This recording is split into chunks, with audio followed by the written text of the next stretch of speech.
Options are just another tool. The reason I really like options is because I can limit how much I can possibly lose, and this minimizes my overall risk.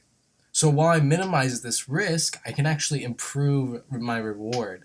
And the two types of options that I mostly focus on are the two basic ones, call options and put options. So when you buy a call option, you buy the right to actually purchase shares of the stock at a price you pick if the stock ever reaches that price. Now, put options are the opposite. So when you buy a put option, you have the right to sell a stock at a strike price. It's like buying insurance. You can also sell options, as in you write the option contract and you can get paid for that. So if you want to learn about options and you don't know much, I actually did a video on options for beginners, and I also talk about options in all of my portfolio videos and explain how I make profit off of them. You can also comment if you have any questions about them too. These are the 10 rules that I follow when I am considering options.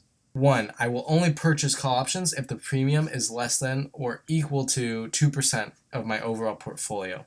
So this minimizes my overall loss to a point that I can earn back in a short period of time. 2% of my portfolio is around $200, and I can earn $200 by selling maybe one put. Number 2, I will only sell puts at a strike price 15% less than the current stock's trading price. So this reduces the risk that I have to actually be liable to purchase the shares of stock. So in this case, the stock would have to drop 15% for me to be liable. 3, I will only sell puts if I earn amount relative to 1 year that is more than 10% return. So this makes the option actually worth my time and investment, and it could be better than just investing in an S&P 500 ETF and getting the returns of the S&P 500.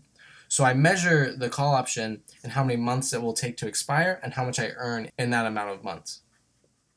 Number 4, I will only buy calls if I have a long-term investment in that stock. So if I have a long-term investment in a stock, it means that I have confidence in that stock, and this will help me make a decision with my call option investment. Number 5, I will only sell calls if I own the shares and I plan to exit the position. So this makes selling the calls less dangerous because it's covered. And it's also easier for me to execute, as in I can also make profit by selling the calls and setting a place for me to exit the position. Number 6, I will only sell puts if the implied volatility of the stock is more than 30%. So when implied volatility drops, the premiums on options also drop. So this means if someone paid me $100 for a put option, as in I sold them a put option, after implied volatility drops, the put option is now only worth $50. So what I can do is I make the difference because I can buy it back for less. Number 7, I will only sell puts if the stock has already had a significant drop in price. So this reduces the overall chance the stock will drop by another large percentage, and this reduces my chance for liability. Just like I said, the stock would have to drop 15% for me to be liable. Well, if the stock has already dropped, 15% or 20%, there's less chance for it to drop even more, unless there's extraneous circumstances. Number 8, I will only sell puts if the strike price multiplied by 100 shares is less than 50% of my overall portfolio. So in this case, if I am liable to purchase shares worth $5,000 or less, I will be comfortable as it's not a majority of my overall portfolio value.